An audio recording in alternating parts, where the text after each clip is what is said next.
Agora sim, o microfone estava mutado, agora é para valer. Boa noite, pessoal, tudo bem com vocês? Espero que sim. Mais uma live Papo Cultura, né? Começando nessa sexta-feira, dessa vez no horário diferente, né? Dessa vez às 20 horas. Hoje é uma live, na verdade, é um aulão, né? Com o professor e escritor Luiz Puntel, que também é proprietário da escola de Oficina Literária Puntel, de redação e oratória. Então, o Puntel vai falar hoje sobre a redação, sobre Enem, dicas do Enem, vai falar sobre o Telegram, né? O Telegram que tem as 100 dicas do Enem, né? E de mais outros assuntos.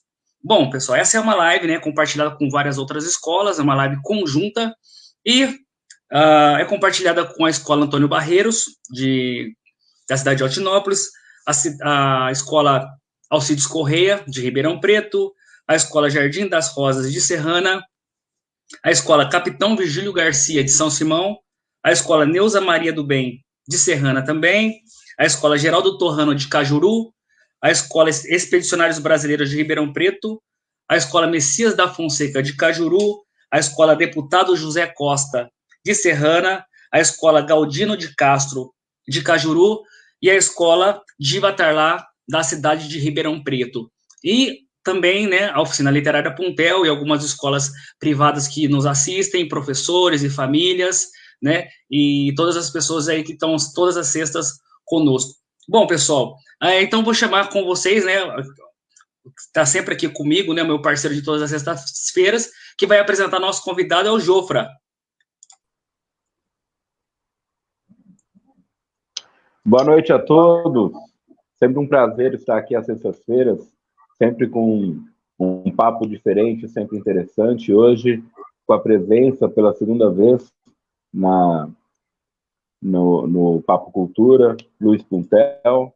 Da primeira vez, conversamos bastante a respeito de literatura, sobre os seus livros, e dessa vez a conversa ela vai ser mais relacionada ao Enem, que o pessoal já está vivendo essa ansiedade do Enem, né? Já começou essa ansiedade do Enem, e falar sobre a oficina literária, sobre oratória. Então, quero dar as boas-vindas ao Puntel, mais uma vez, a nossa live. Espero que seja bem.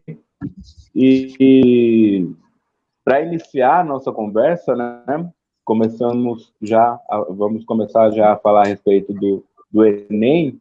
Eu trabalhei muito como aplicador, né, do Enem por muitos anos, né, chefe de sala, aplicador, e eu percebia muito essa ansiedade, né, dos alunos. Muitos alunos chegavam ansiosos, e acho que a primeira questão, né, o aluno, ao receber as atividades, eu percebia muito, e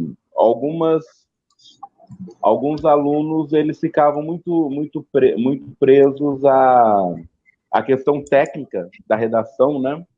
Eu imaginava que eles não se dedicavam tanto assim aos textos de base, para que eles tivessem base para fazer a redação, a coletânea, né? Então, eu gostaria que você começasse falando sobre a importância da coletânea na hora de fazer a redação. Muito bem, Jofra, muito bem, Neto também, é uma delícia estar aqui, muito prazer estar aqui novamente, conversando com vocês e também com todo mundo que está aqui na nossa live, muita gente mesmo. A Ana Luísa até falou assim, finalmente o aulão do Puntel. A gente teve que adiar por alguns motivos e agora nós estamos aqui juntos. Tem pessoal de Cajuru aqui, tem pessoal de Altinópolis, cidade que eu gosto muito, Cajuru também, Serrana também. Qual mais, o Neto e Jofra, que estão aqui, os alunos dessas escolas todas? Serrana, Ribeirão, Altinópolis também. Altinópolis, Cajuru, muito bom. Ribeirão Preto. Então Ribeirão Preto também, isso. Então vamos conversar, gente. Ali a Má está dizendo que é apaixonada pelo do hip hop. Vamos falar então do Enem, vamos falar do que vocês quiserem saber. A questão do Enem é muito importante, gente. A redação, eu queria falar justamente da redação do Enem. E por quê?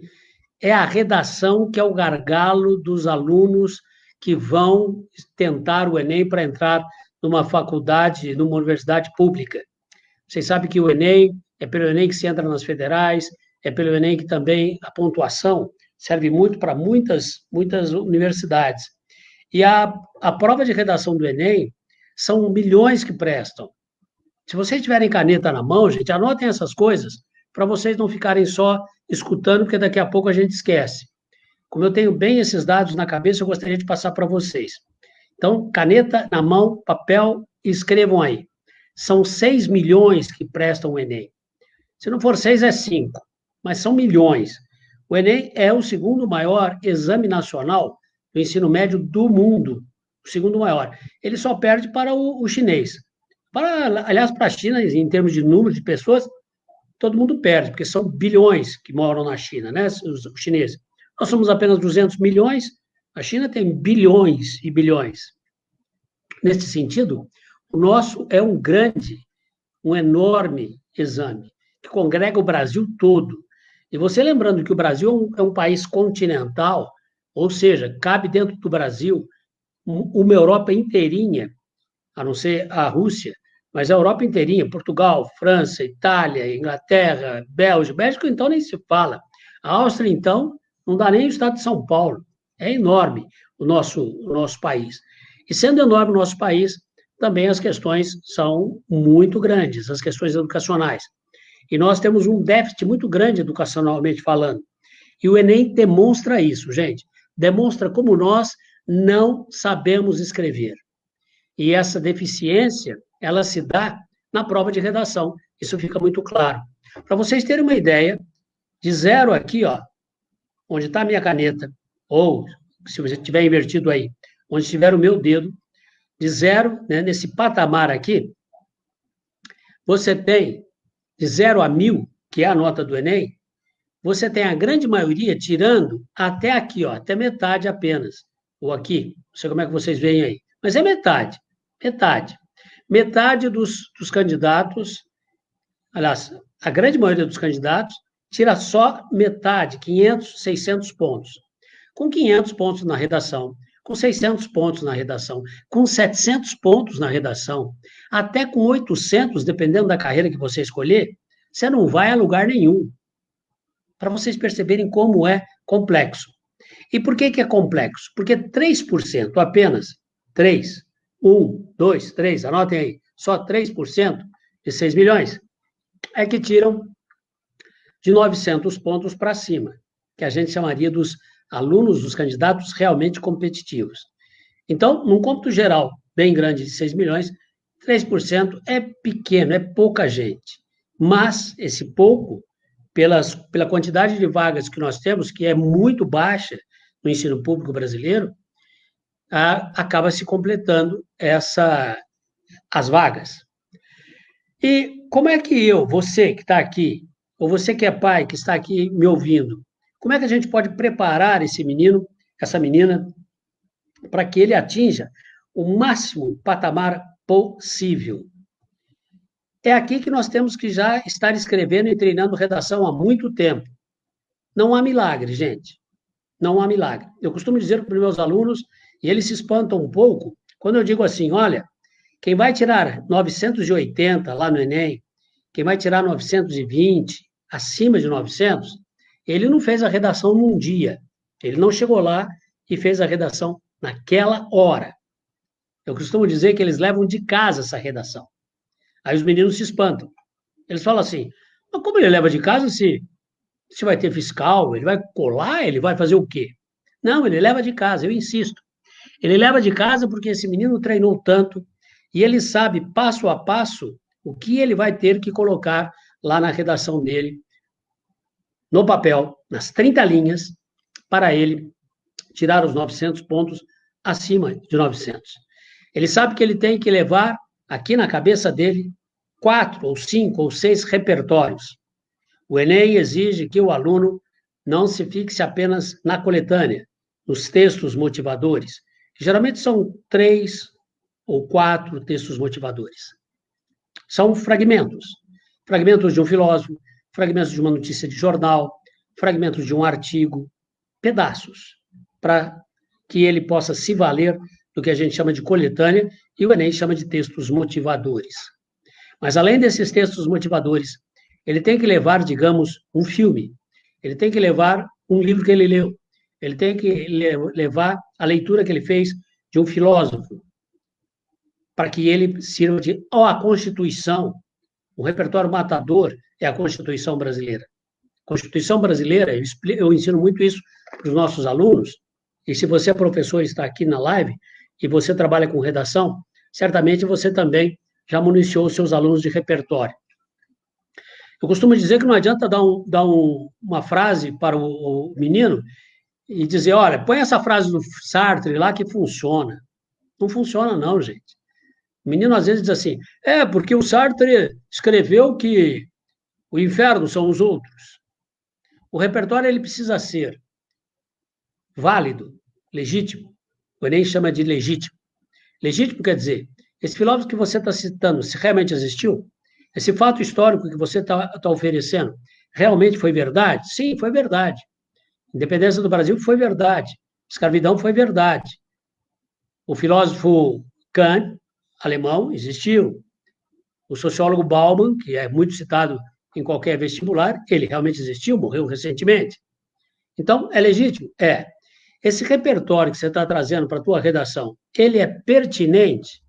Então, escrevam aí, legítimo é importante. Pertinente também é fundamental. O que quer dizer pertinente?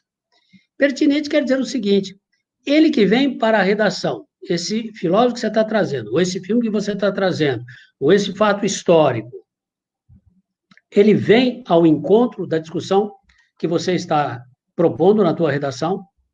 Vou dar um exemplo já do ano passado, para vocês ficarem mais claro ainda e tirarem todas as dúvidas. Agora, ele é produtivo, esse repertório? Ele vai ajudar na discussão que você está propondo? Olha que interessante. O ano passado caiu. E outra coisa, gente, anotem aí, coisa que poucos alunos sabem, e eu queria que vocês soubessem, vocês que vão prestar o vestibular do Enem principalmente. Poucos alunos sabem que prova de redação é um problema que eu estou dando para você resolver. Eu vou repetir, e repito para os meus alunos sempre. Prova de redação é um problema que eles estão te dando para resolver. E esse problema no Enem é um problema brasileiro. No Enem sempre diz lá, no Brasil. Prova, Puntel, vamos ver se você tem razão mesmo. Estou meio desconfiado que não, Puntel. O ano passado caiu o quê? Os desafios da democratização do acesso do cinema no Brasil. O cinema no Brasil, então são 4 coisas que você teria que fazer o ano passado. A democratização do acesso do cinema no Brasil. 4 destes. Vamos perguntar se não é um problema que estão te dando? Você acha que o cinema no Brasil é democrático? Democrático, para quem tem dúvidas sobre essa palavra, quer dizer, é para todo mundo no Brasil? Para quem mora em Cajuru, para quem mora em Altinópolis, para quem mora em Serrano, para quem mora aqui em Ribeirão Preto, para quem está estudando nos colégios que vocês estão estudando, o cinema, ele é democrático ou não? Você tem fácil acesso ao cinema ou não? Não. Você tem que ir ao shopping assistir filme, ou então assistir em casa, porque você tem, digamos, o Netflix ou uma dessas plataformas de filmes. Mas para isso você precisa do quê? De dinheiro. Se você precisa de dinheiro, não é tão democrático assim. Entendeu? O periférico, aquele que não tem acesso financeiro, ele não tem cinema. Ele não tem nem celular. Então, como fazer chegar o cinema lá na periferia? Esse era o problema que o Enem te deu o ano passado para você resolver. Perceberam que é um problema que estão te dando? Se estão te dando um problema, você precisa construir o quê? Conta para mim. Quando eu te dou um problema de matemática, o que é que você tem que fazer? Você tem que chegar à solução do problema, não é? Ao resultado. A mesma coisa é com a redação, gente. Anotem isso aí. A sua redação ela é construída ela deve ser escrita para você ir construindo a solução. Qual a solução? No ano passado, como é que lá na periferia eu consigo fazer chegar ao cinema? Antigamente, isso vocês que são jovens não sabem, mas antigamente existia o cinema de rua, que a gente chamava. Cinema de rua você ia lá no centro da cidade, até hoje, até em Ribeirão Preto, até hoje tem cinema de rua. É o Cine Cauim, ali na rua São Paulo. Mas em todos os lugares, o cinema de rua foi virando o quê? Ou foi virando loja, Magazine Luiza ou Casas Bahia, ou virando igreja evangélica. E por que o cinema de rua ele foi perdendo a força? Porque veio um negócio chamado videocassete. Vocês que são jovens também não se lembram disso. A gente que é um pouquinho mais de idade, né, sabe disso. Gostaria que vocês colocassem aí na nossa live, estou vendo que tem aqui muitos comentários de vocês, se você já foi em cinema de rua. Se você foi, diga aí. Já fui. Se você não foi, diga aí. Não. Vamos ver a quantidade de pessoas aqui que conhecem ou não o que foi o cinema de rua. Muito interessante fazer essa pesquisa. Coloque aí, por favor. Isso. Enquanto eu estou falando, vamos colocando aí se você foi ou não ao cinema de rua lá no passado. E no passado não muito distante, hein? 1990, 2000, já tínhamos perdido, o cinema de rua já tinha perdido a força. A Angelina está dizendo que, infelizmente, o acesso à cultura é seletiva, né? É elitista, e é verdade, acesso à cultura é quem tem dinheiro. João Pedro está dizendo que não. Ali a Mar, sim. E aqui vai ficar uma corrente de sim, não, mas certamente cinema de rua para vocês mais jovens não existiu. E não existiu por quê? Por causa disso. Então, é um tema difícil? É. Você tem que fazer chegar o cinema lá na periferia através do quê? Através de políticas públicas. Essa seria a solução. Políticas públicas e parcerias, que a gente chama de público-privadas. Por que público-privadas? Porque é do público, seria, por exemplo, as prefeituras, e privado, as empresas. Levar o cinema a um pátio de escola na periferia, levar o cinema ao salão paroquial na periferia, das igrejas que tem na periferia. Enfim, uma associação de bairro que tenha lá um salão, um galpão. É possível, sim. Então, veja que o Enem, e você tem que fazer esse trabalho, e tem que trazer o tal do repertório de fora, que eu falei, né?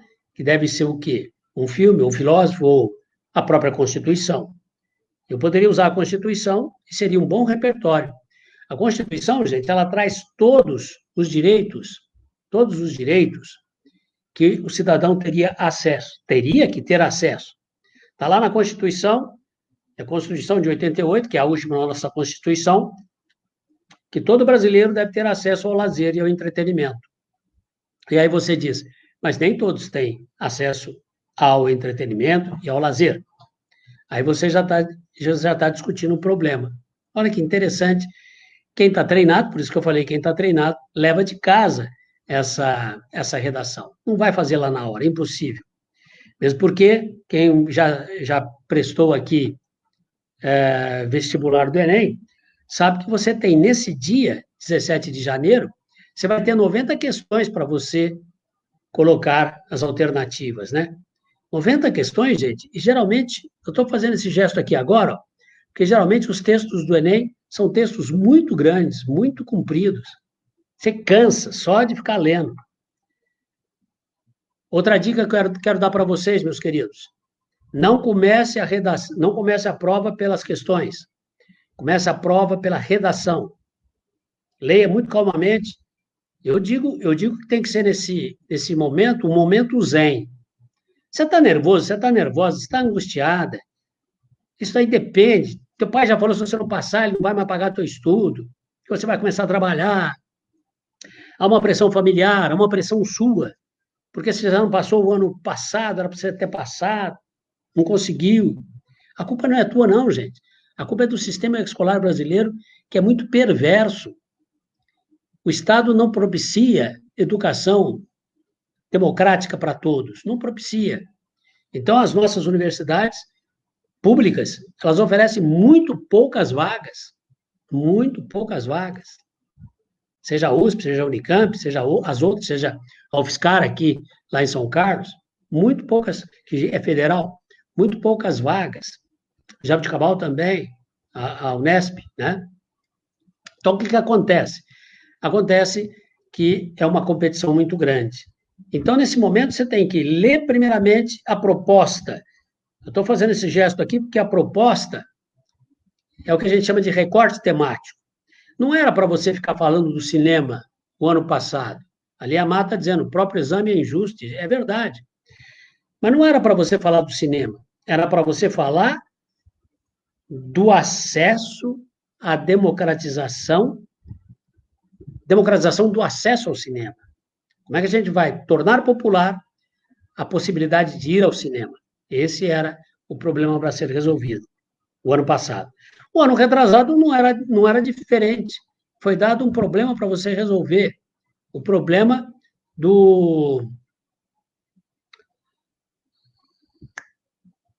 da internet, dos algoritmos, da manipulação que eles fazem, né? Então, veja vocês que também o problema a ser resolvido. Existe a manipulação dos nossos dados na internet? Ou se existe. Isso é benfazejo? Não. Isso é um malefício, isso é uma coisa perversa.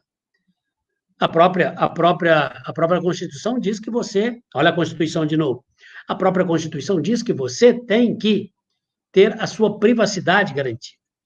E na internet não temos privacidade garantida nenhuma, não é? Está aí a Isabela Bigarã falando boa noite, Isa, seja bem-vinda. E então, você precisa levar de casa essa redação. Levar de casa quer dizer, você tem treinado bastante expressões formais, questão dos conectivos, né? Conectivos são aquelas palavrinhas que amarram os períodos, amarram os parágrafos. É o ademais, é o desse modo, é o todavia, que vocês aprendem na escola. Mas nós não usamos muito no nosso dia a dia, porque quando a gente fala, nós usamos palavras de fala, não palavras de escrita. Esse é o problema também, gente. Nós temos que nos alfabetizar na modalidade formal da língua. Querem um exemplo do que é formal e do que é informal? Imagina que você escreve assim, ó. As pessoas acham que os políticos são tudo corrupto. Estamos domingo, vamos ter eleições, não é? Então, as pessoas dizem assim, as pessoas acham, todo mundo acha que os políticos são corruptos. Você fala, peraí, quem é todo mundo? Vago, não sei, alguém. Ou todo mundo é vago, alguém também é vago. Já perdeu o ponto aí. Acha é achismo, ou seja, negativo. Negativo. Todo político é corrupto? Não. Não. Mas toda manhã tem uma operação da Polícia Federal, prendendo esse, aquele outro. É verdade, tem sim. Mas eu não posso afirmar que todos os políticos são corruptos. É vago também. Essa é uma frase, gente, nota 0. Você não convence ninguém dizendo que todo mundo acha que os corruptos são, que os políticos são corruptos. Agora, se você disser parcela significativa da população é de opinião que frequentemente há denúncias de corrupção na política, o examinador vai dizer, uai, é verdade. Parcela da população não diz isso? Diz. O que é que diz? Que frequentemente há denúncias de corrupção? Frequentemente há denúncias de corrupção. Onde? No segmento político. É verdade, no segmento político. Entenderam como duas frases que diz a mesma coisa, mas elas são completamente diferentes uma da outra? Porque essa aqui de cima é nota 0. É coloquial. Você não prova. Essa de baixo, você está falando uma verdade. Que parcela significativa da população é de opinião que frequentemente há desvios no segmento político. desvios de corrupção. Perceberam a diferença? Então, só para completar mais ainda, fiquem à vontade para fazer perguntas, viu, gente? Se deixar, eu fico falando aqui até meia-noite. E ainda temos pouco para falar, porque o Enem é tão complexo que tudo que eu falar aqui ainda falta muito para falar, né? Jofra, fica à vontade. Ô Puntel, você falou a respeito, né, da redação sempre buscar uma solução, da atenção que se deve dar à escrita, né, ao formal, na hora de escrever, a norma culta. E muitas vezes os alunos eles querem opinar na redação, querem dar a sua opinião, né? Até em que momento é possível opinar, criticar em uma redação do Enem? Opinar é uma coisa, criticar é outra. Mas eu entendo que opinar e criticar pode ser também sinônimo. Por quê? Porque à medida, aliás, se você pegar o caderno que os examinadores recebem das várias competências, esse caderno está na internet, não é segredo nenhum, que os do ano passado receberam, eles recebem um caderno, esse caderno tem os exemplos de como é que eles devem pontuar a nota dos candidatos. Lógico que eles fazem provas, lógico que há todo um treinamento para que haja cada vez mais uma sintonia de nota, porque a redação de qualquer um de vocês que estão aqui e vão prestar vestibular, ela será avaliada por 2 examinadores, 2, que não se conhecem. Aliás, o examinador também não conhece você e nem sabe quem é você. Ele só recebe as 30 linhas, ó. O teu nome está aqui, ó, acima das 30 linhas. Então, quando ele recebe só o número de inscrição. É pelo número de inscrição que sabem que aquela redação é do fulano ou do cicrano. Eles recebem essa redação e nos cadernos o que mais se diz, e eu fiz essa pesquisa, por exemplo, na competência 3, que é a competência do que a gente chama de coerência, tem mais de 20 vezes a palavra ponto de vista. Ponto de vista, ponto de vista. O candidato tem que ter o seu ponto de vista. Seu ponto de vista, eu diria, que é a sua tomada de posição. Se você é contra ou você é a favor, como é que você resolve aquele problema. Quando deram o ano passado para se falar sobre o cinema, o candidato deveria discutir quais as causas de por que o acesso ao cinema é praticamente impossível para quem é periférico. É praticamente impossível por uma questão de desigualdade social. É praticamente impossível também, você poderia dizer que a causa foi o avanço da tecnologia.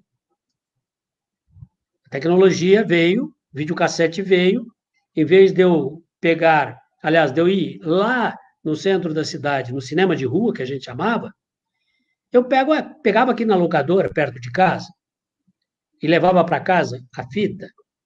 Se você colocar no YouTube, aí você que não sabe o que é um videocassete, coloca lá, videocassete. Você vai ver um até funcionando, ainda hoje. Então, a gente pegava ali, trazia para casa, assistia. Olha a comodidade. Foi a tecnologia do videocassete que ajudou também a acabar com o cinema de rua. Não era mais necessário eu sair de casa, ir ao centro da cidade, geralmente o cinema ficava no centro da cidade, para não ter onde parar o meu carro, ou se eu fosse de ônibus. Olha a dificuldade. Tem que tomar um ônibus cheio, tem que tomar, às vezes, 2, 3 ônibus, ou ir de bicicleta, não sabia onde guardava a bicicleta. Foi morrendo o cinema de rua, não é? E morrendo o cinema de rua por causa dessas causas. Então, você que vai fazer a prova, você tem que ter opinião, você tem que se posicionar. E você vai criticar à medida que você demonstra que você está criticando de maneira formal e de maneira séria e de maneira respeitosa. O que acontece também, Jofre, é o seguinte, o aluno candidato acha de sair com xingamentos. Isso anula a tua redação. Eu vou dar um exemplo de uma amiga minha que é corretora, aliás, trabalha comigo, a Isa. Ela ela avaliou 5 Enems, 2012, aliás, 13, 14, 15, 16, 17. Trabalha lá na oficina literária. 5 anos avaliando, ela tem uma boa, excelente experiência. E a Isa, ela disse isso. Eu anulei uma redação, porque o aluno disse o seguinte, foi no tempo da lei seca, que era justamente para evitar que motorista bêbado dirigisse. Então, a solução de um menino era o seguinte, é preciso acabar com a questão da bebida no Brasil, porque, afinal de contas, aí resolveria o problema. Essa é uma solução inexequível. Inexequível quer dizer, não pode ser tomada ao pé da letra. Não dá para dizer assim, para de fazer bebida alcoólica no país. Bobagem. Aliás, bebida alcoólica é uma indústria que rende muitos impostos. Então, seria impossível falar isso, né? Como era impossível também, na questão da intolerância religiosa, afirmar que era preciso a pessoa que era intolerante religiosa e que tivesse agredido centros de candomblé, os centros de centros espíritas na periferia, deveria ser censurado, deveria, enfim, medidas antidemocráticas. Isso anula uma redação, porque é inconstitucional uma solução dessas. Então, eu não sei, João, se você falou, criticar nesse sentido, às vezes até de ter um posicionamento que não é até democrático, né? E aí ele não vai ter nota, sem dúvida que não. Professor, e no caso, aqueles professores, aquelas escolas que tentam adivinhar o que vai ser o próximo tema do Enem, até que ponto isso é relevante? De que forma que se prepara para o tema do Enem, do próximo tema? Porque fica aquela discussão, né?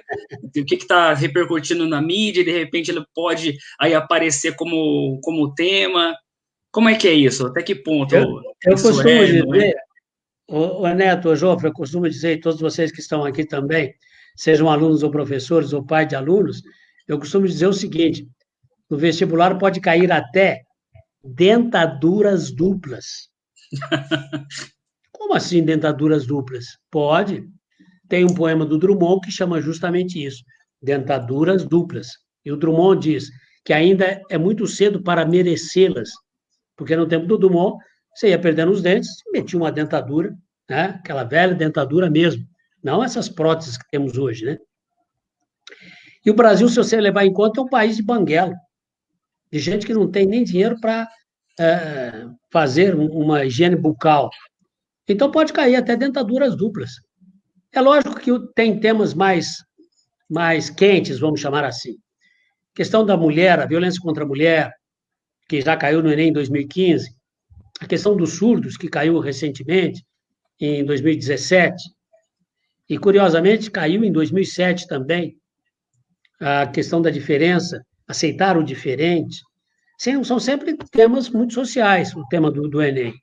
Então, lógico que a gente trabalha com 40, 50, 100, às vezes 100 temas no ano. 100 temas.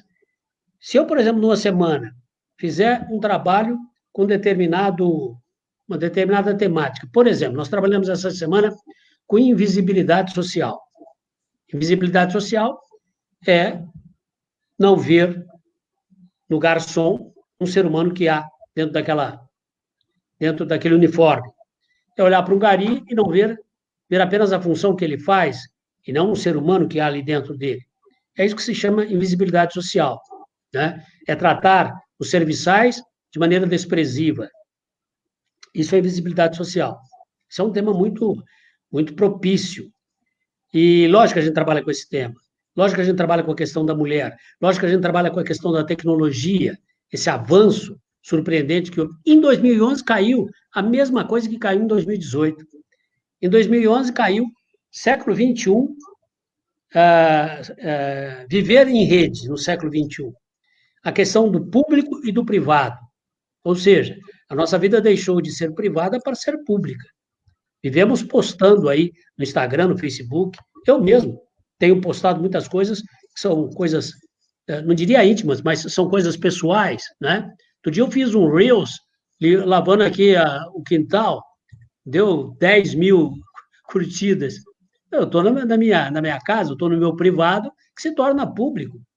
Se você vê problema nisso ou não, é uma questão de ponto de vista que a gente poderia discutir.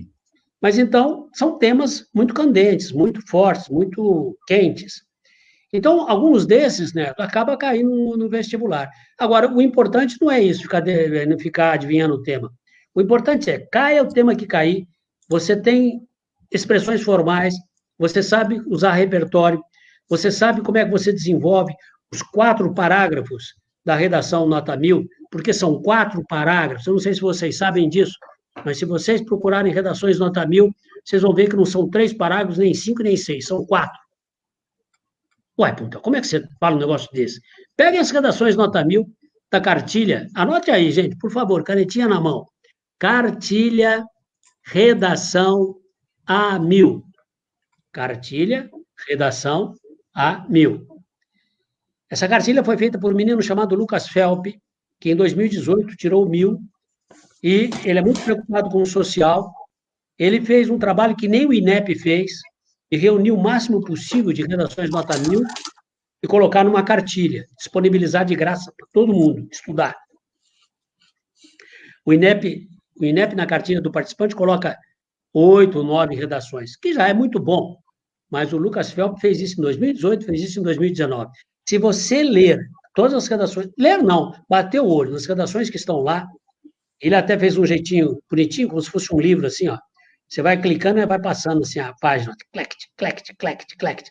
Em todas elas tem 4 parágrafos, e parágrafos bem dosados, bem harmônicos. Olha como é interessante esse olhar, né? O olhar de quem olha vendo como é que a redação é feita. Em toda a introdução desses candidatos top, candidatos de alta performance, já começa com um repertório ou de um filme, ou de um filósofo, ou de um fato histórico. É aquela redação bem elaborada. Certo, Neto? Agora, certo. Os meninos perguntam, professor, o que vai cair? A gente, lógico, trabalha com a maior quantidade possível de temas, mas que ele precisa treinar, precisa, porque não tem milagre, né?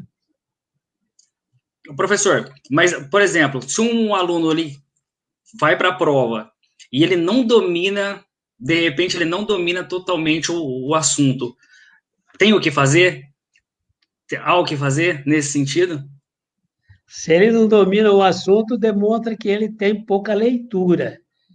É isso que nós precisamos ter leitura. Que tipo de leitura, gente? Você precisa ter o olhar. Eu costumo falar para os meus alunos, o Jofra e Neto, e todos vocês que estão aqui.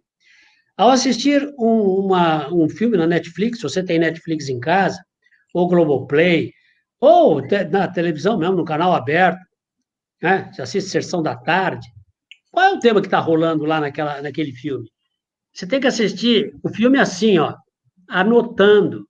Este filme chama tal, e vai rolar aqui o seguinte, ciúme do marido que está brigado com a mulher.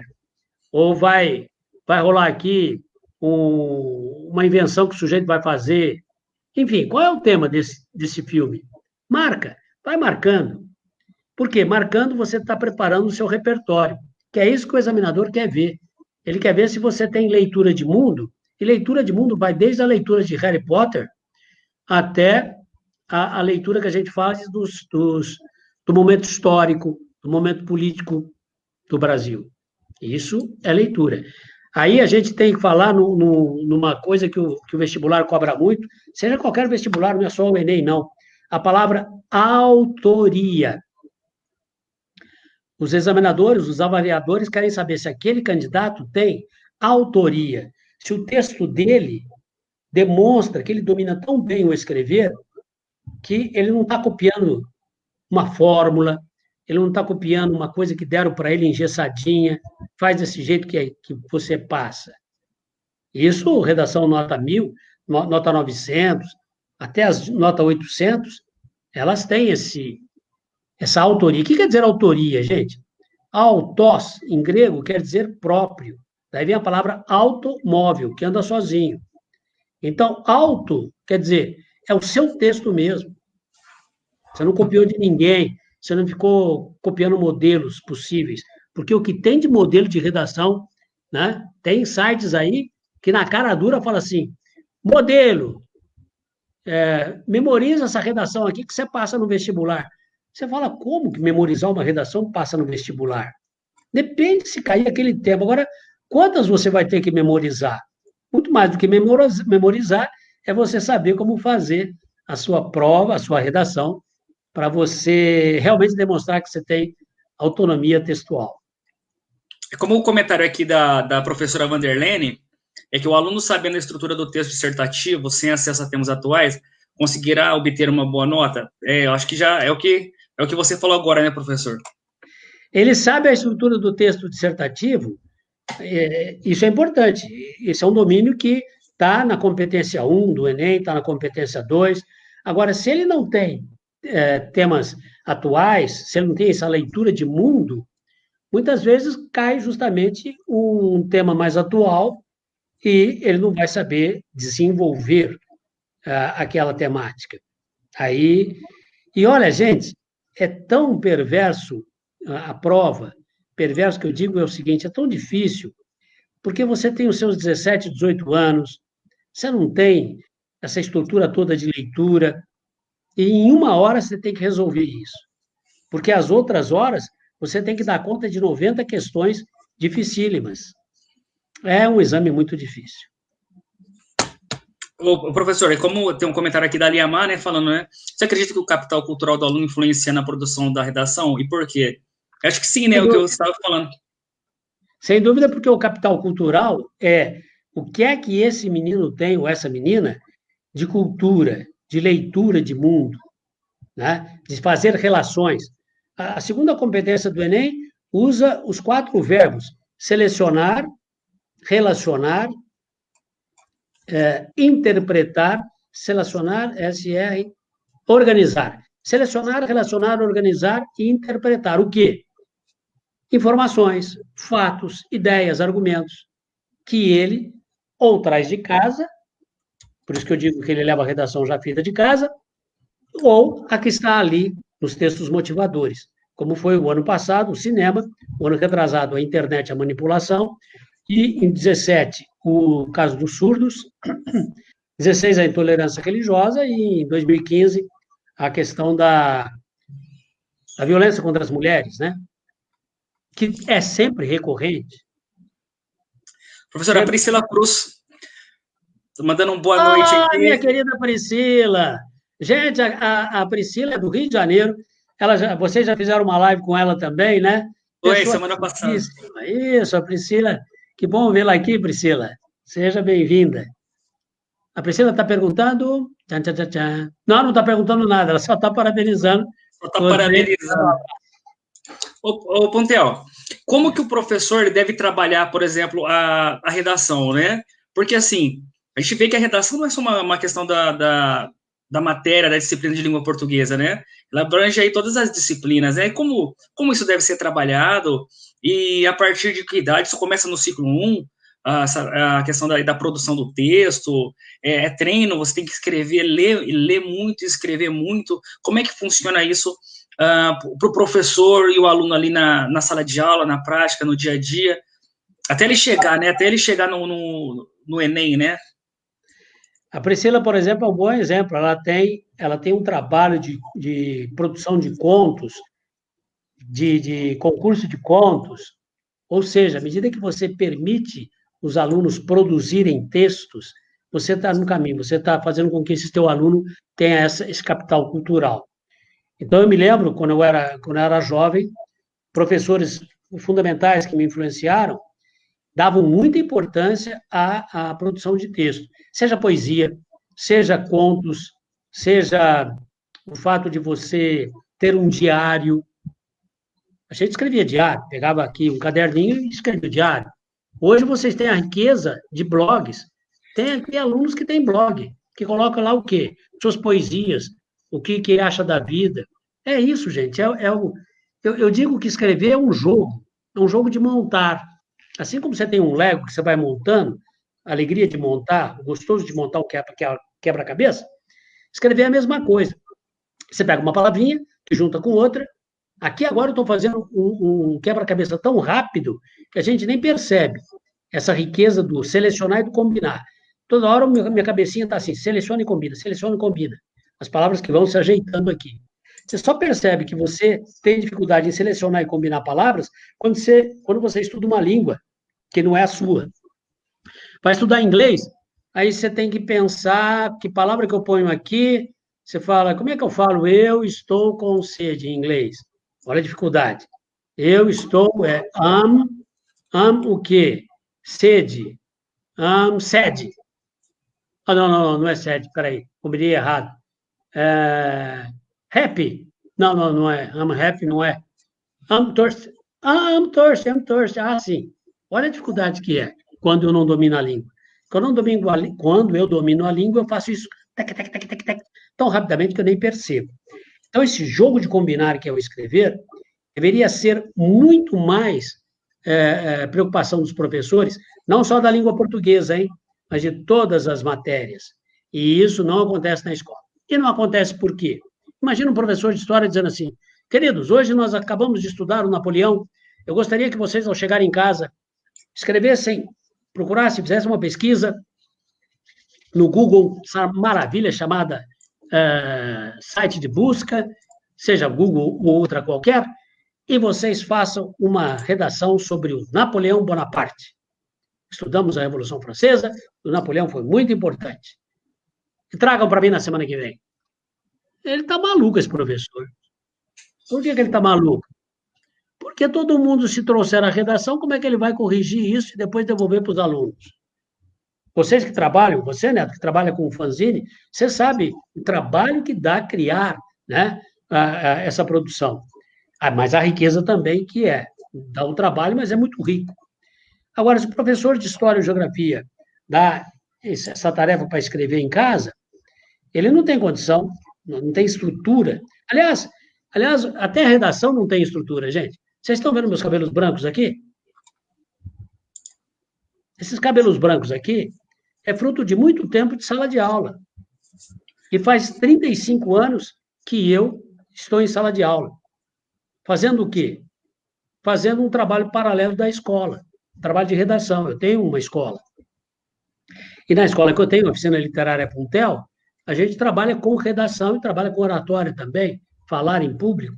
Mas esse universo da redação, só as pessoas me procuram há 35 anos porque a escola não consegue dar conta de fazer com que o aluno escreva de maneira tão saudável que ele possa enfrentar um Enem e ser aprovado.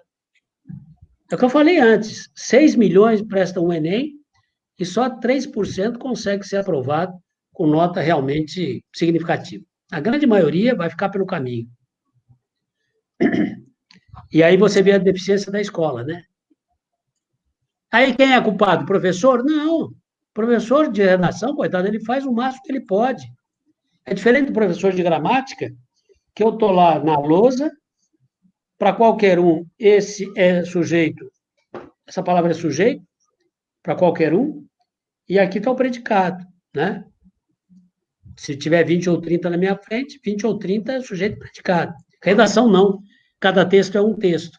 Então, eu tenho que corrigir e devolver, e sentar com o aluno ali, não só devolver, mas sentar com o aluno e orientar. Isso leva tempo, evidentemente. Certo? Perfeito, professor. O senhor deu aula na rede pública também, né, estadual, já há um tempo, não foi, professor? Aula. Nessa sua longa jornada aí. Alcides Correia, não foi? Ou não? Não, Alcides Correia, não. Não. Deixa eu te contar como é que eu dava aula na rede. Na rede. Eu trabalhava no Banco do Brasil. E o Banco do Brasil, ele é uma economia mista, já na época era uma economia mista. Então, eu não poderia ser professor da rede municipal ou estadual, porque acumulava cargo. Ou seja, eu não podia ser bancário do Banco do Brasil, ao mesmo tempo ser funcionário público, vamos dizer assim. Então, o que eu fazia? Eu queria ser professor. Eu pegava substituições. Então, lá na vila não sei o quê, tem uma professora que vai sair porque ela está grávida e vai ter neném. E aí tinha o quê? Tinha uma seleção dessas aulas. Quem queria pegar essas aulas se inscrevia e ia dar essas aulas. Eu dei muita aula, sim. Muita aula, sim. Aula de substituição. E foi muito bom, porque eu fui aprendendo. Olha aí, a prática e o treino, como é importante. O professor, ele tem que treinar também. Ele tem que ter, assim como vocês têm que treinar a redação, nós, professores, temos que treinar. E é o dia a dia da sala de aula que nos dá mais experiência para a gente poder fazer um trabalho mais eficiente com o passar do tempo, né? Ô, professor, mas tem mais uma coisa que é... Pode falar, João. Não, se quiser completar, eu iria fazer uma pergunta relacionada ao Enem, mas se você quiser completar o que você Não, vai falar, pode completar. Pode falar, porque meu assunto já vai ser outro assunto.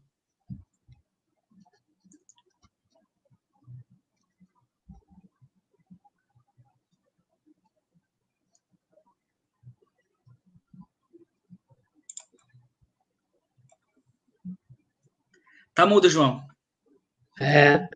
Tá mudo seu microfone aí, você tá falando, mas ninguém tá escutando. Perfeito, já abri. Quem não lê, não escreve. Né? Eu sempre digo isso aos meus alunos. Você tem que ler para poder escrever. Né? Eu vejo, hoje em dia, muitos escritores falam assim, eu sempre escrevi, né? Independente de ser leitor. Então, imagino que você precisa ser leitor para escrever. Né?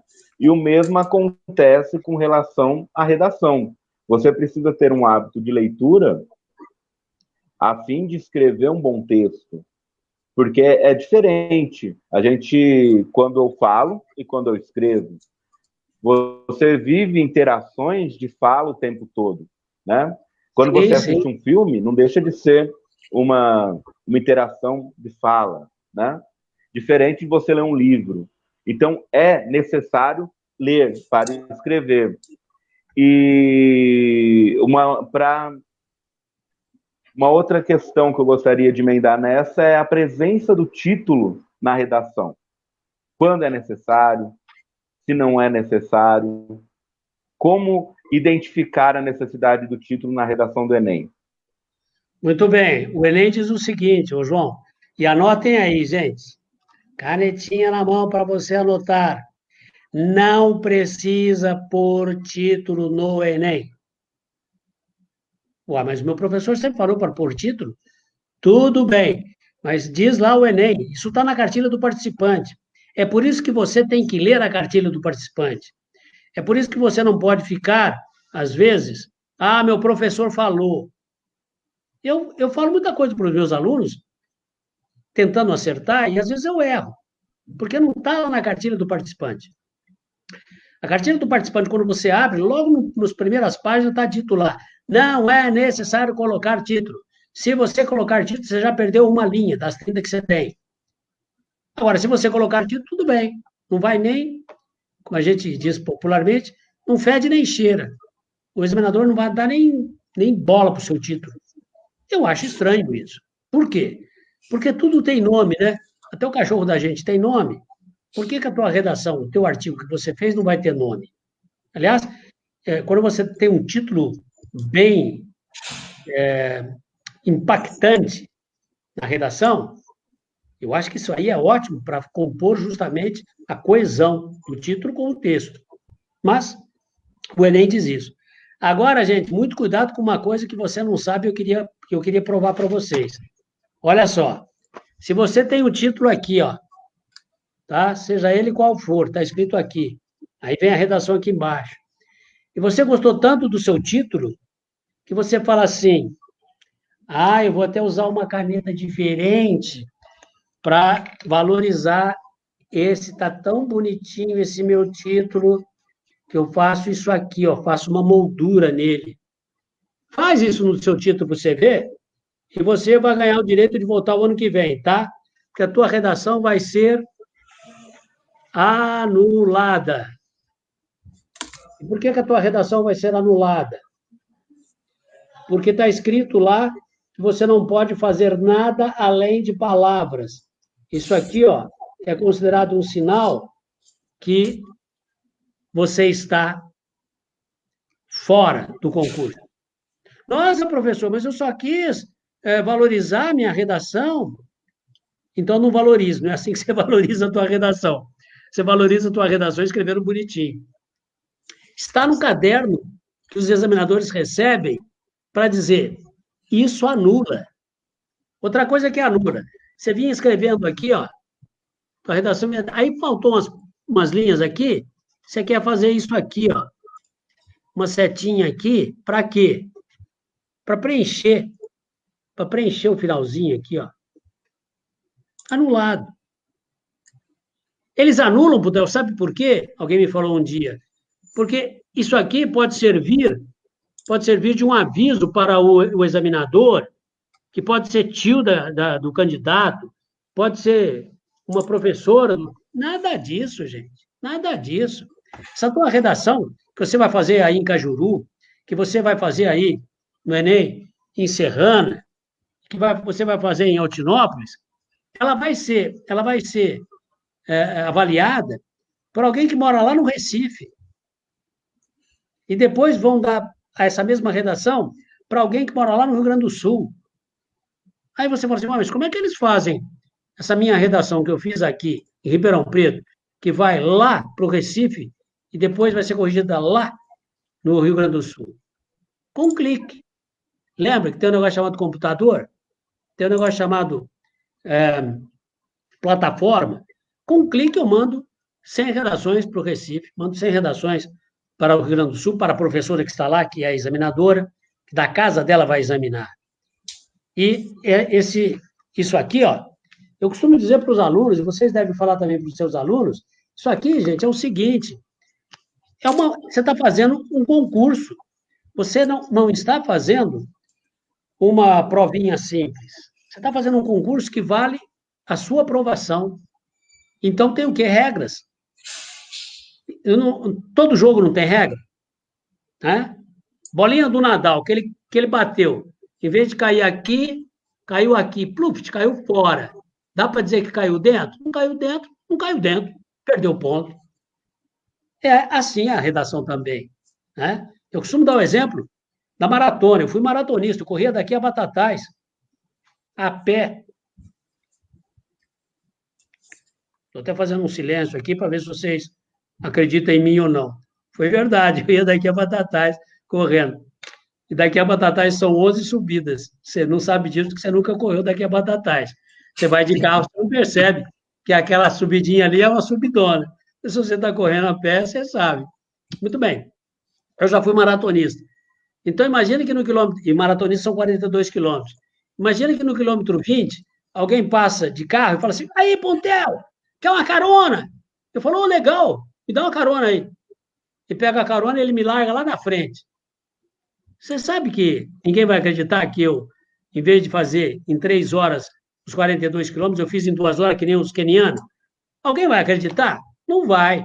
Como tem câmera para tudo quanto é lado, vão pegar. Evidente, tem celular também para tudo quanto é lado, né? Vão me filmar lá e vão dizer, o cara aqui, ele tomou a carona. A mesma coisa na tua redação. Regra é regra. Tudo bem? Muito bom, professor. O pessoal está comentando aqui no chat, né, sobre essas dicas, né? Que realmente o pessoal não, assim, é muita coisa, assim, são esses detalhes, né? Que às vezes as pessoas não acham que vão aí melhorar a redação, né? Ou que são coisas assim que vão favorecer e acabam atrapalhando.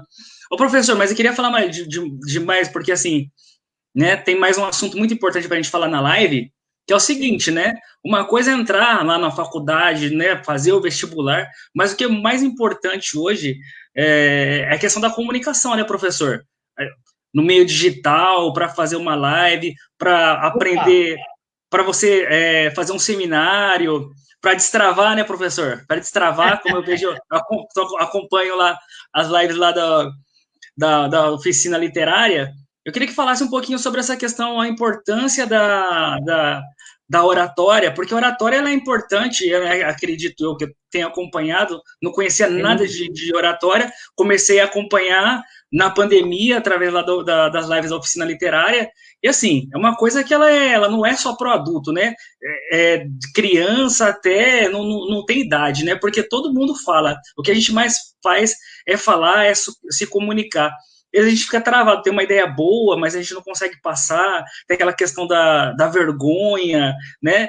A oratória, ela funciona não só para o aluno, para ele se desenvolver, fazer uma pergunta, apresentar o seminário, mas principalmente para o professor, né? Para o professor também é muito importante a questão da oratória, do destravar. Queria que você falasse um pouquinho sobre essa questão aí da oratória. Aqui a Isabela, né, que é aluna lá da sua oficina, né? Ela foi minha aluna também no ensino médio, que eu sempre passava seminários e tudo mais.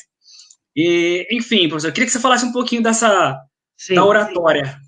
Uma das coisas que a escola deveria fornecer aos alunos, que está em qualquer normativa educacional, agora nós vamos ter outra da BNCC, Base Nacional Comum Curricular, é sempre a oralidade. O aluno precisa ser desafiado a usar a sua expressão de pintar, sua expressão de cantar, sua expressão de movimento e também a sua expressão de falar. Só que numa sala de 40, 50 alunos, em que você tem 50 minutos para trabalhar com um conteúdo, o que o professor mais exige é um silêncio total. E a Isabela está dizendo que você, o Arnaldo, passava justamente seminário para os meninos, é aí que está acontecendo a oralidade, a oportunidade deles falarem, deles exporem uma temática. Eu costumo falar muito isso para os nossos alunos que estão prestando vestibular, que eles querem entrar na faculdade. Falei, gente, entrando na faculdade, você precisa demonstrar para os seus professores que você é proativo. Proativo quer dizer, não fique esperando acontecer. Faz acontecer. Você gosta da matéria? Gosta. Se aproxima do professor. Seja simpático, seja até cumprimentar. Por exemplo, eu dou aula para os meus alunos, todos eles ficam de câmera aberta. Eu não admito que o aluno fique de câmera fechada. Pô, você está numa aula de comunicação, você está numa aula de escrever, de se expor. Como é que você vai ficar com câmera fechada? Não sei como é que vocês trabalham. Talvez até a câmera fechada tenha o seu motivo em determinadas ocasiões. Mas eu tenho uma aluna de oratória que ela falou assim, olha, eu fiz um curso na pandemia de 2 semanas. Se você perguntar, Puntel, como é que era o rosto do professor, eu não sei te dizer. Porque até ele ficava de câmera fechada. A gente só ouvia o som. Falei, nossa, que coisa estranha. Então, vai entrar na faculdade? Entrou? Entrei. O que você faz agora? Esteja próximo do professor daquela matéria que você gosta. Demonstra que você está interessado, interessada. Porque é ele, professor, que vai te dar, daqui a pouco, a chance de ser monitor, a chance de crescer, a chance de avançar. Porque quando nós fazemos faculdade, a gente precisa entender a ideia de se profissionalizar, né? De realmente dizer, haverá matérias chatas, lógico, haverá matérias que você não sabe por que você está estudando aquilo, mas todas elas são importantes, todas elas são fundamentais. Então, a oralidade, se falar em público aí, o aluno que tem mais speech, como a gente diz, ou seja, mais fala, que tem mais presença, ele certamente vai ter muito mais, avançar muito mais. Hoje eu estava falando de manhã, às 8 horas da manhã, aqui em Ribeirão Preto, com os aluninhos do 3º ano de ensino fundamental, primeiro ciclo, 3º ano.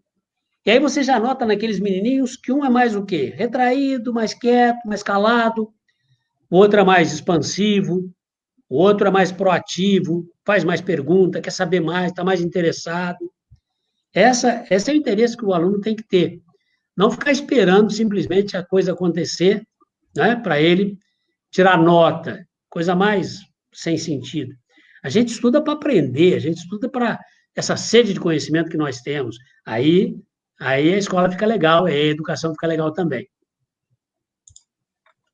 Legal. Jofra, quer fazer alguma pergunta para o professor?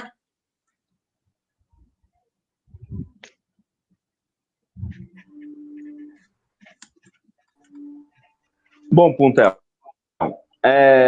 com relação a oficina literária, você falou que você já trabalha com ela há muitos anos, Sim. né?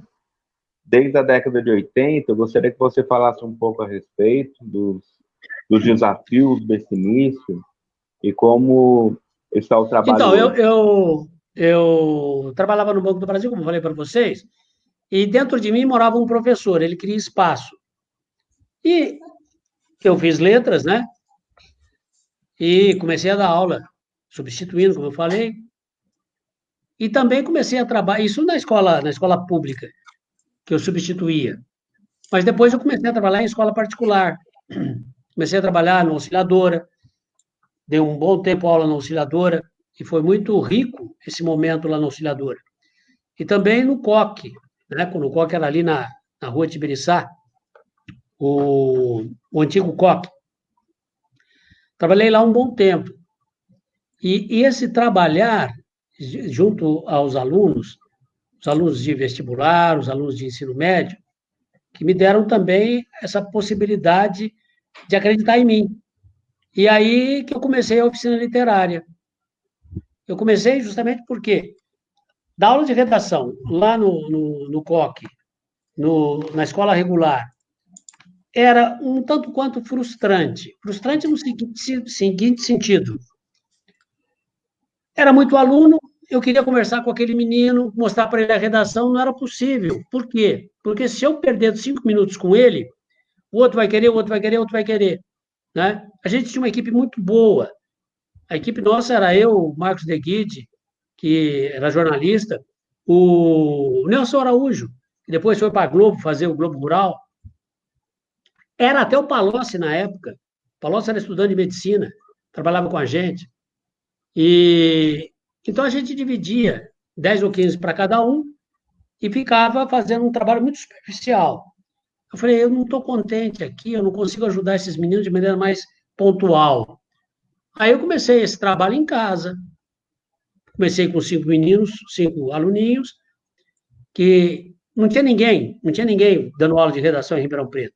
Minto, tinha sim, tinha a professora Eli, só. Hoje eu sei que tem 40 ou 50 cursos de redação em Ribeirão Preto. E nessa época, era um trabalho que começou a dar certo, porque os meninos ficavam energizados, escrevendo de maneira mais pontual, não simplesmente a cada 15 dias, ou às vezes até um mês, né? Indo toda semana. A gente podia estar mais perto deles. E houve o quê? Houve o sucesso desses meninos passarem no vestibular e trouxeram outros alunos, outros colegas. E aí, de repente, na hora que eu vi, eu estava com uma escola dentro de casa. Foi aí que eu construí a Oficina Literária Puntel e estamos lá até hoje, né? Trabalhando com redação, seja para adolescentes, seja também para adultos, porque muitos advogados nos procuram. Você sabe que o escrever é um problema para qualquer pessoa, qualquer profissional. O médico que vai fazer uma tese de doutorado, um advogado que precisa escrever um artigo ou fazer uma petição de maneira mais elaborada. O escrever é problema, porque nós não tivemos uma escola que nos permita escrever, praticar a escrita. Nós não temos esse problema. Tanto é que o Brasil deixa muito a desejar em matemática e em português, no PISA, né? naquele exame internacional que é de leitura e de matemática. Então... Trabalha-se muito com a gramática, ainda se trabalha muito com a gramática e esquece o trabalho com leitura, o trabalho com a escrita, voltando àquela questão do se você não lê, você não escreve. Isso é uma verdade incontestável. Teria que trabalhar junto, né? Teria que trabalhar junto. Então, por exemplo, não se valoriza muito a leitura. A FUVEST e a Unicamp, elas exigem 10 livros cada uma, leitura obrigatória. Isso passa a ser, sinceramente, passa a ser uma mentira. E por que eu digo que é uma mentira? Porque a leitura obrigatória nunca vai ser saudável, nunca vai ser gostosa, porque é obrigatória. eu vou ter que ler Saramago, que é um livro difícil. A Unicamp, por exemplo, tem um livro chamado A História do Cerco de Lisboa. Uma história belíssima, do tempo dos árabes, quando os árabes eles dominavam Lisboa. E o Saramago, lindamente, consegue fazer um trabalho rico. Só aquele livro já valeria a pena trabalhar com ele sozinho. Não, mas tem ele, tem 3 sermões do Padre Vieira, não é? 3 sermões. Difícil, um texto difícil. Tem mais 100 sonetos do Camões para os meninos lerem. Só na Unicamp isso. É mentira que esses meninos vão ler. É mentira que o professor consegue dar esse soneto, esmerilhar ele todinho, inteirinho, esses 100 sonetos. Deram, na FUVEST, deram Gregório de Matos para ler. Poemas Escolhidos. É um livro de 200 páginas. Você falou, que escolha que eles fizeram. 200 páginas de soneto do Gregório. Um vocabulário arrevezado de 1600, que precisa ser traduzido praticamente. Aí você fala, para que deram esse livro para os meninos lerem, hein? Por que não deram um livro mais atual, uma coisa mais... Ah, não, são os clássicos, e os clássicos precisam ser lidos. Os clássicos precisam ser estudados por quem é estudioso de literatura, não para um menino de 17 anos que quer fazer medicina e tem que ficar... Então, o que acontece? Os meninos acabam não lendo, porque não dá tempo, e aí a gente também acaba mentindo que trabalha com livro. Você faz 1 ou 2 aulas de um livro tão complexo como, por exemplo, Campo Geral, Miguelinho do Guimarães Rosa, que é belíssimo, maravilhoso. Campo Geral precisava ficar 3 meses, praticamente todo dia, lendo um pedacinho para os meninos absorverem, né? Assimilarem bem. Então, é a deficiência da nossa escola, né? Mas eu queria falar uma coisa, gente, que a gente ainda não falou, o Neto, que é o seguinte, sobre o nosso canal no Telegram. Nossa, Telegram. É verdade. Nossa, essa aí... É o seguinte, lá, gente, deixa eu falar para vocês. Ó, nós abrimos uma comunidade no Telegram, ou Telegram, como queira. Eu costumo falar telegrama, porque eu sou do tempo que ainda existia telegrama, né? A gente passava telegrama, ia no correio. Lembra, Jô? Ô, Jô, a gente ia no correio para passar telegrama, para mandar pêsames para alguém de São Paulo.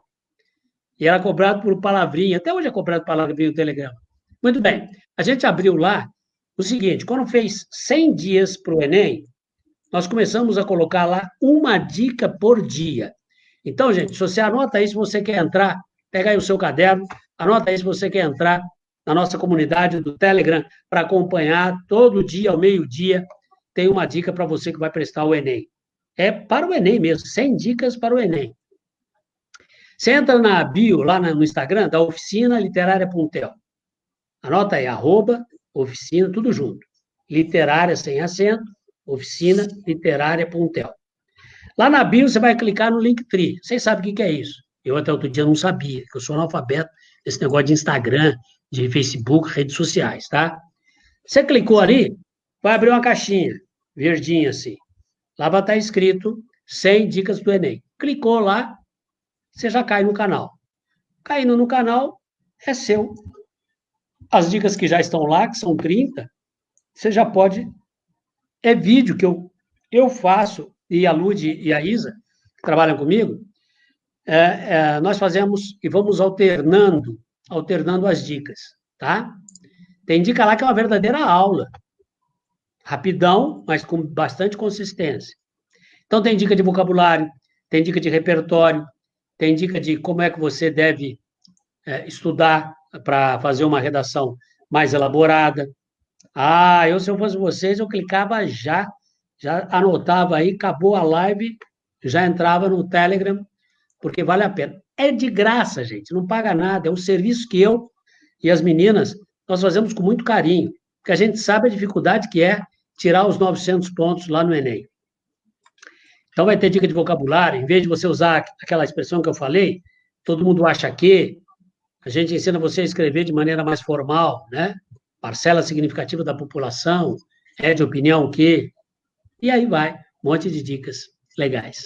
E o Puntel, e o legal do Telegram é que, assim, diferente do WhatsApp, essas coisas, você vai ter o acesso ao conteúdo desde o primeiro, né? Porque ele fica dentro do grupo, né? Isso que é Fica. importante. Que você fala assim, e o que eu perdi, né? E será que eu não vou ter acesso? Eles vão ter acesso aí a todo o conteúdo de dicas ali para o Enem, como a Isabela falou, né? Dicas aí imperdíveis, né? Do Telegram, né? Do 100 dicas para Enem. Ô, professor, e outra coisa, você falou que não sabe, que né, não entende muito de redes sociais, mas, ô Jofra, eu acompanho o Pompeu aí, cara, quase 24 horas, eu tô aqui com ele, né? Ele, cara, tem um conteúdo absurdo e ele manja muito do Instagram. Neto, sabe por quê? Sabe por quê que eu vivi a vida inteira no presencial, né? Então eu dizia assim, para que eu vou... Eu tinha Instagram, tinha Facebook, a escola também. Aí você fala assim, mas para que eu vou ficar me filmando para colocar no Instagram? Olha que bobagem. Aí alguém me convenceu o seguinte, Puntel, você não tem coisas para ajudar as pessoas? Eu falei, uai, eu tenho. Ensinar alguém a falar em público, por exemplo, destravar esse alguém, isso é um serviço. Se eu puder prestar e ajudar alguém, pô, que maravilha, né? Você não tem que ensinar alguém a escrever? Eu tenho. Você ensina 50 alunos, ou 20, ou 10 na tua turminha que você tem lá na escola. E se você fizesse um trabalho que atingisse maior número de pessoas? No Instagram acontece isso. Gente, pra vocês terem uma ideia, a gente faz curso de oratória. Esse curso de oratória, toda segunda-feira à noite, tem uma aluna que é do Japão. Como assim, do Japão? Está fazendo curso de oratória aqui com você, Puntel? Online. Eu ainda não acostumei com essa ideia, tá? Online. Aí você fala, ela está lá no Japão e está ao mesmo tempo aqui, está lá no Japão e pior, ela já está no dia seguinte no Japão, porque a gente se reúne às 7h30 da noite, lá no Japão já é 7h30 do dia seguinte. Olha que coisa louca, né? E ela participa. Ou seja, você abre um leque muito grande no Instagram.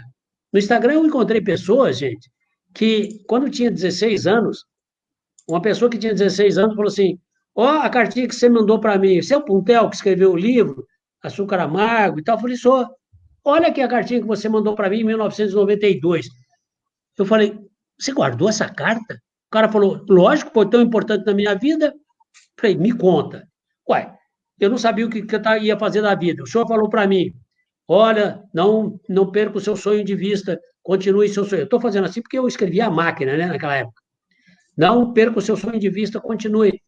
E não é que o senhor me deu uma força muito grande e eu fui em frente. Hoje eu sou juiz de direito lá no Rio Grande do Sul, tem um que é juiz de direito lá no Rio Grande do Sul. Aí você fala, eu ajudei esse rapaz. Eu ajudei ele a tomar um rumo na vida. Aí, estou ajudando pessoas. Então você fala assim, cara, nós como professor, vocês sabem disso, o Jofra também sabe disso, a gente como professor, quem é professor aqui sabe disso também, a Priscila e todos vocês que estão aí, que são professores, a gente mostra caminhos, a função do professor é essa, mostrar caminhos, né? E mostrando caminhos, até hoje, gente, eu encontro alguém no supermercado, pessoa já velha, bom, eu tô caquético já, né? Eu já tô mais para lá do que para cá. Mas às vezes isso, professor? Você tá melhor que a gente. Eu encontro uma pessoa já madurona, e ela fala assim, ô, professor, tudo bem? Oi, tudo bem? O senhor não lembra de mim, né? Eu bato assim, eu acho que não. O senhor foi tão importante na minha vida. Eu falei, eu entrei na faculdade de medicina aqui em Ribeirão por causa do senhor. Se não fosse a redação, eu falo, cara, me dá um abraço aqui então. Até que podia se abraçar, né? Então é muito gostoso isso, né? O Instagram propicia isso, propicia esse encontro. A Priscila, por exemplo, encontrei a Priscila no Instagram, né? A Priscila trabalha ela tem um site de poesia. Siga a Priscila Cruz, gente. Ela faz um trabalho muito lindo. E, nesse sentido, você pode conhecer pessoas maravilhosas. Então, é verdade. Então, eu tô blogueirinho? Tô mó blogueirinho. Ô, professor, você não corre mais maratona, mas tá firme no ciclismo, né? Que a gente vê sim. o ciclismo, as coisas, as dicas, mas o que a Priscila colocou aqui, a Priscila Cruz, é verdade, ó. Seguir Puntel nas redes sociais é aprender todos os dias e se divertir também. Porque, assim, tem muitas dicas, né? Tem o perfil do Puntel, né?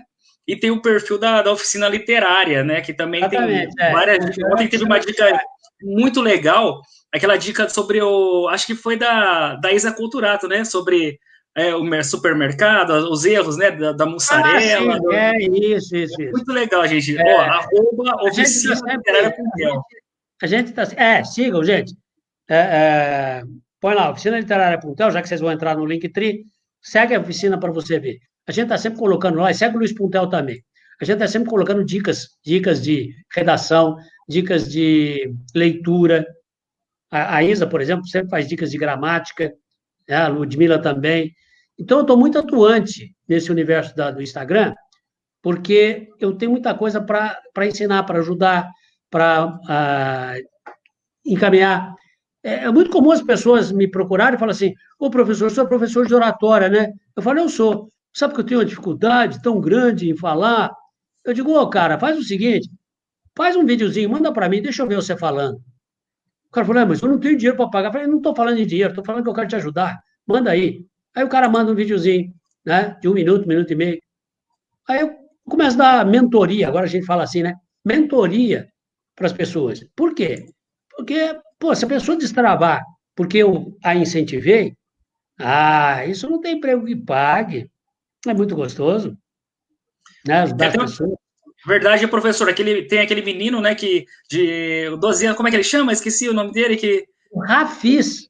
O Rafis, né? O Rafis também, João, para a gente fazer uma live com o Rafis, viu? Muito legal. Não é, professor? O Rafis, para vocês entenderem quem é o Rafis, ele é um menino que mora na Bahia, mas ele não mora na Bahia, ele mora no interior da Bahia. Mas mais do que no interior da Bahia, ele mora no interior do interior da Bahia, numa cidade que não é pequena, é minúscula a cidade onde ele mora. Aí, um menino de 12 anos, lá em Várzea do Poço, na Bahia, tem o quê? Ele tem uma expertise, ele tem uma sacada, é isso que eu falo que o menino que é proativo, né? Com 12 anos, gente, ele sabe tudo de Canva, ele sabe tudo de YouTube, e ele é um internauta. Ele domina muito mais do que nós que somos adultos, né? Que não nascemos desse universo digital. Então, o Rafis, ele tem um canal no YouTube, ele ensina pessoas, né? Você fala assim, gostaria de saber como é que faz isso. Ele fala, vem cá que eu te ensino.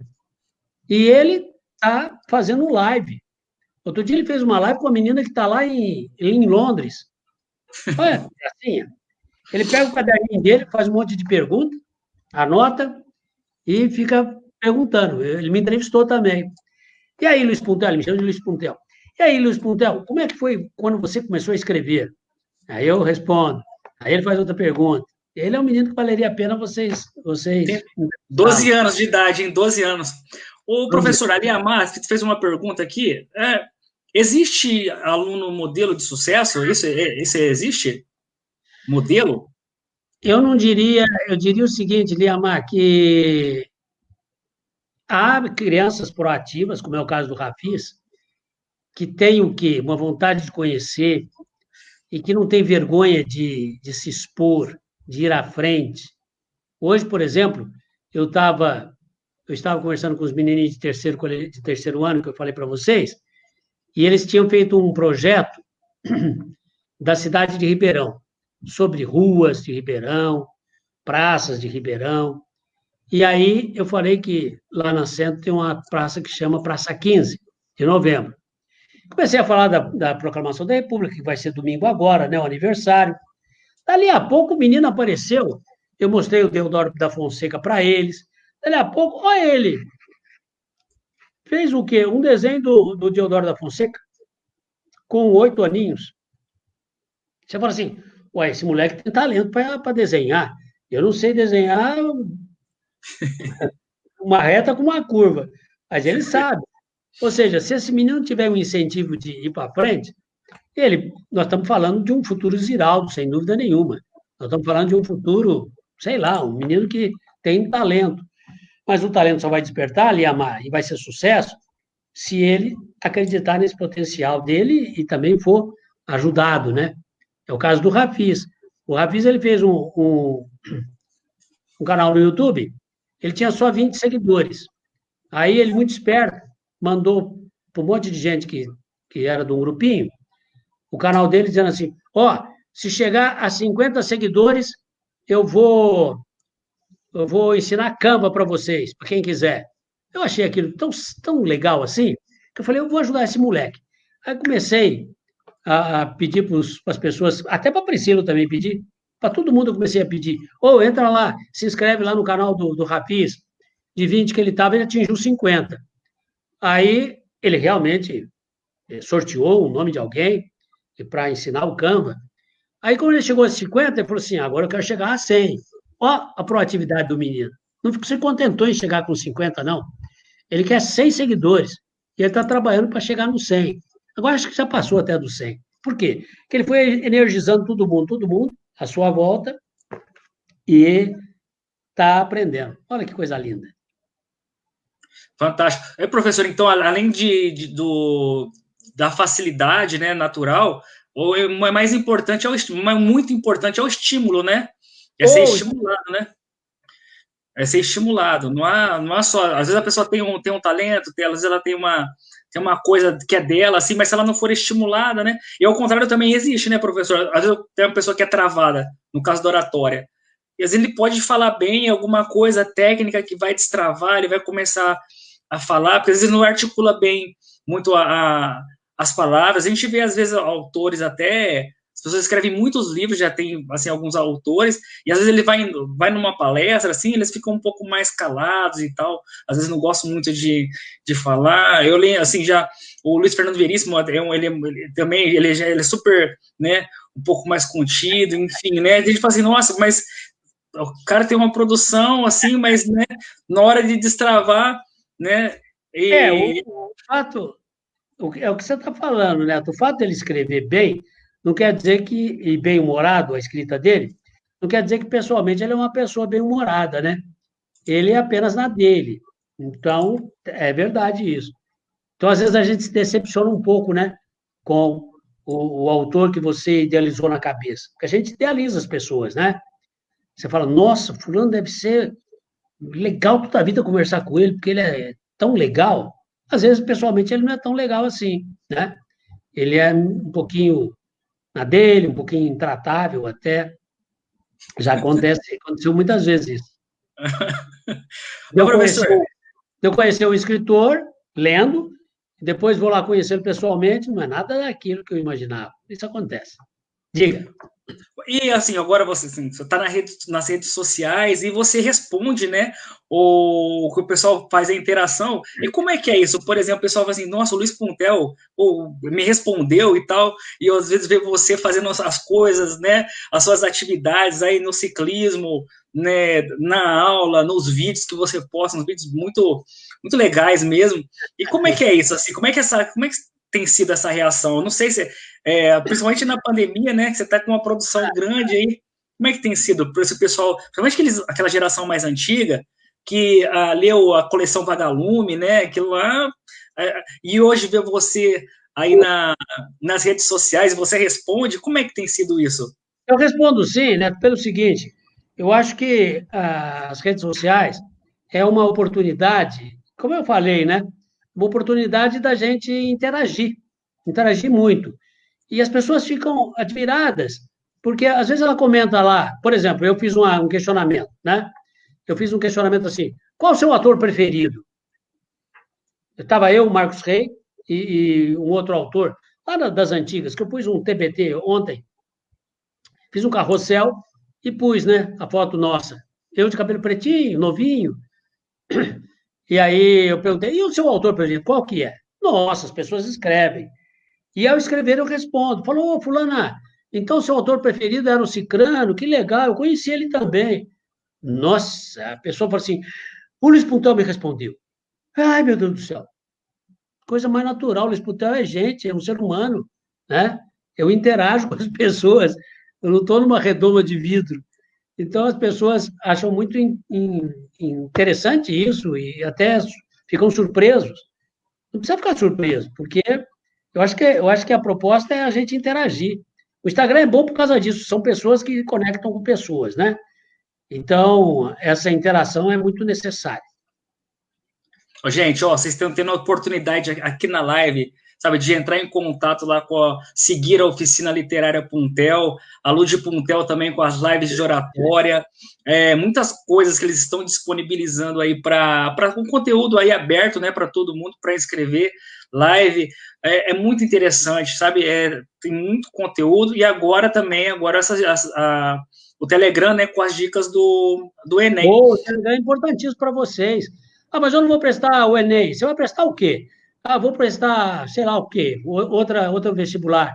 Ou só estou estudando por estudar. Lá tem dicas todo dia, as dicas mais variadas.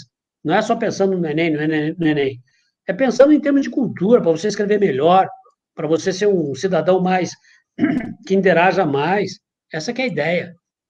Né, Muito Neto? legal, muito bom. Professor, eu queria agradecer a sua presença aqui na live. Nossa, isso foi fantástico. A segunda vez com o Puntel, na primeira vez ele falou que voltaria e voltou mesmo.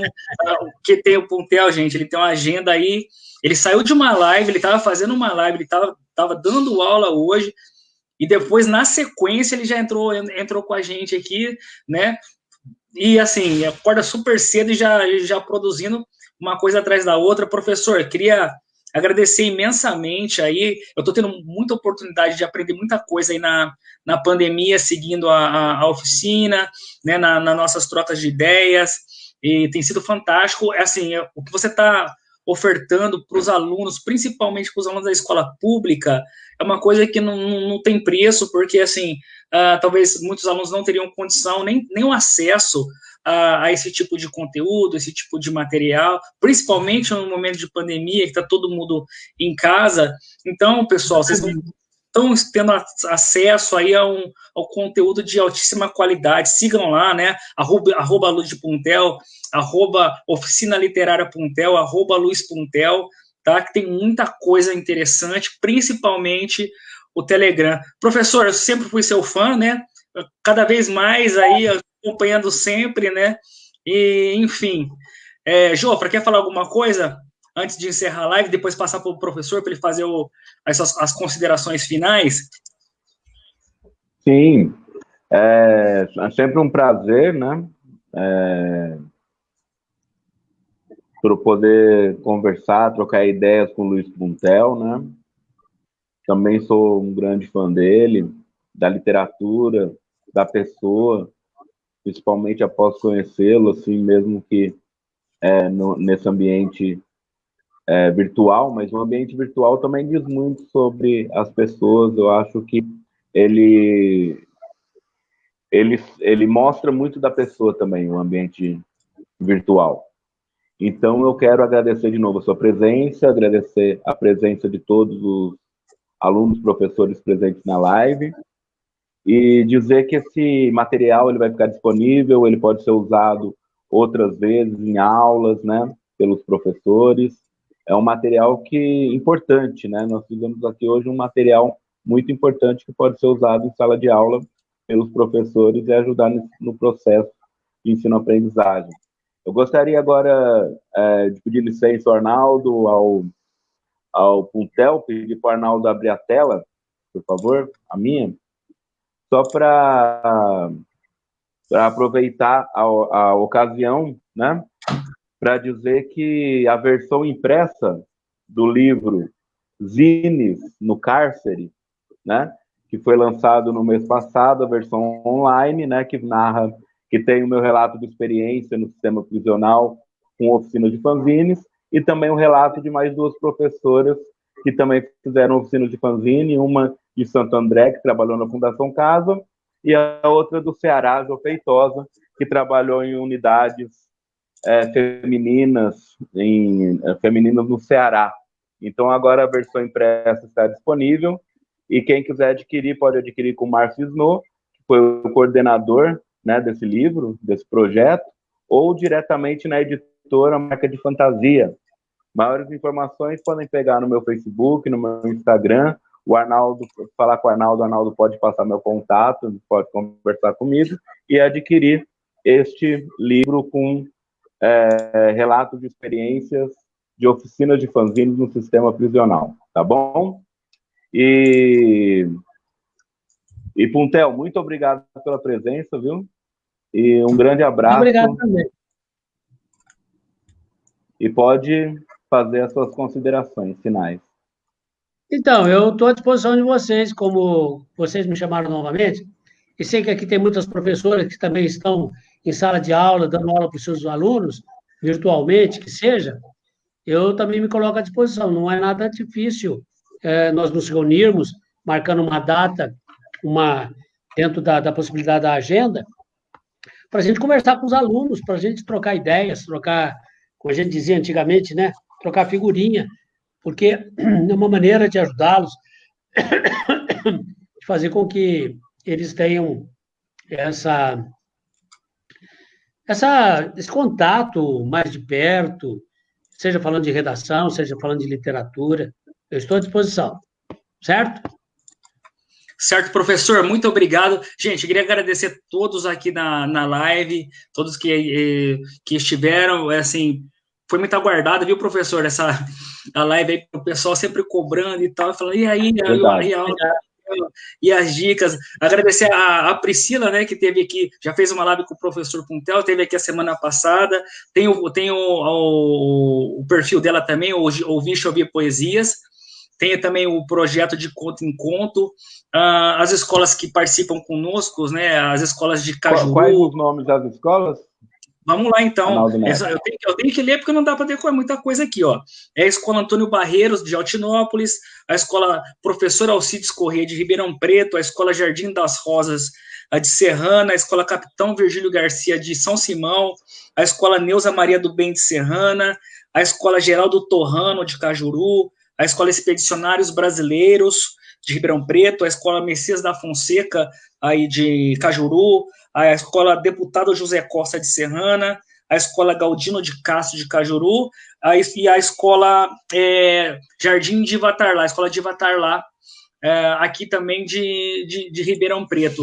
E, sim, alguns alunos da rede privada de ensino acabam entrando também, interagindo, alguns professores e as pessoas que já estão aí há muito tempo esperando pela live. Bom, professor, muito obrigado a todos e a todas. João, muito obrigado também. E agora, gente, né, como o professor Puntel fala, né, bora pro game, né, professor? Bora pro game. Bora pro game. Valeu. Obrigado a todos vocês. Abraços a todos. Valeu, Arnaldo, Puntel, e até a próxima com mais um convidado interessante no Papo Cultura. Até. Valeu. Tchau. Tchau.